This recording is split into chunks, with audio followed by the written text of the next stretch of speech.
brought to you by Muskegon Family Care and Trinity Health.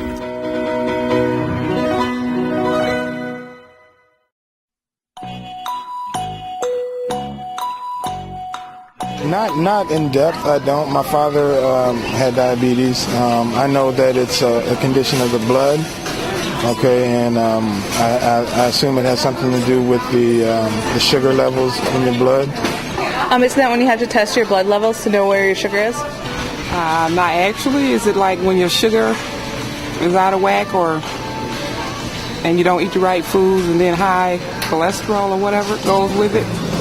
That's my guess.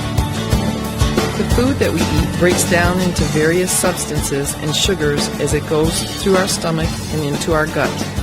The pancreas senses that sugar is in the gut and releases insulin into our bloodstream to allow that glucose or sugar to be used by our cells. Diabetes is a disease that occurs when your pancreas no longer makes enough insulin to cover the amount of sugars you are eating. Sugars include sweets and carbohydrates. Then you have a situation where you have this sugar floating around in a bloodstream.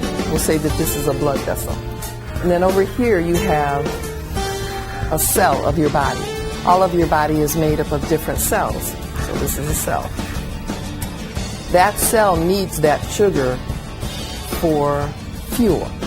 Your body needs fuel to run, and every cell in your body needs sugar to run all of the things that it does. So here you have the sugar floating around in your bloodstream, and that sugar then has to get from the bloodstream into your cell to be used for energy. The only way that that sugar can get into that cell is through a channel. And to open that channel, you need the chemical or hormone insulin. So we'll think about insulin as a key that opens this channel up to let the sugar go into the cell for use. So basically what happens when you have diabetes is that your pancreas is not making enough of this insulin. Risk factors for developing diabetes include having other blood relatives with diabetes and being overweight and inactive. The symptoms of diabetes come from the high sugar being stuck in your bloodstream. When the sugar in your bloodstream can't get into the cells to be used for fuel, your cells feel starved. The cells send a message to your brain that you're starving and you feel hungry all of the time, even after you eat. When the sugar in your bloodstream can't get into your cells, your kidneys have sensors that tell your brain that there's too much sugar in the blood and you need to drink some water to dilute it. When your sugar is high, you will be very thirsty. The kidney's job is to regulate the amount of particles in the blood.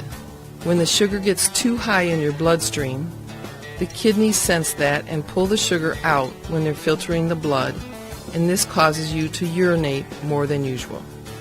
When the sugar is too high in your bloodstream, it alters the shape of the lens in your eyes, and your vision gets blurry.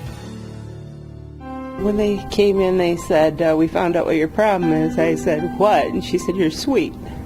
I said, what do you mean by sweet? She said, you're diabetic. I said, do I have to give myself shots?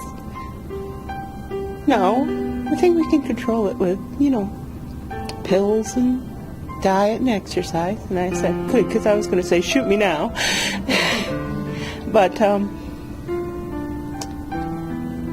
it's still, I'm angry. My father was borderline diabetic. My grandmother died of diabetes. But I'm doing well. My hemoglobin A1C this time around was 5.8. And I'm really doing good. I have all my numbers are in control. There are over 7 million Americans that don't know they have diabetes. Diabetes can be screened for with a simple finger poke in your doctor's office or at a community screening. A lot of people are really terrified when they first get the diagnosis of diabetes. But nowadays we have so many good treatments and so many ways to measure control of diabetes that The visions that people have of diabetics losing their feet or their legs or ending up on dialysis don't need to happen for people if you control your diabetes. Things that can lower your blood sugar include daily exercise, reduced portion sizes, and eating the right foods, pills that help the insulin that you make work better, and sometimes extra insulin through injections. Working together with your doctor, you will decide what methods will work for you.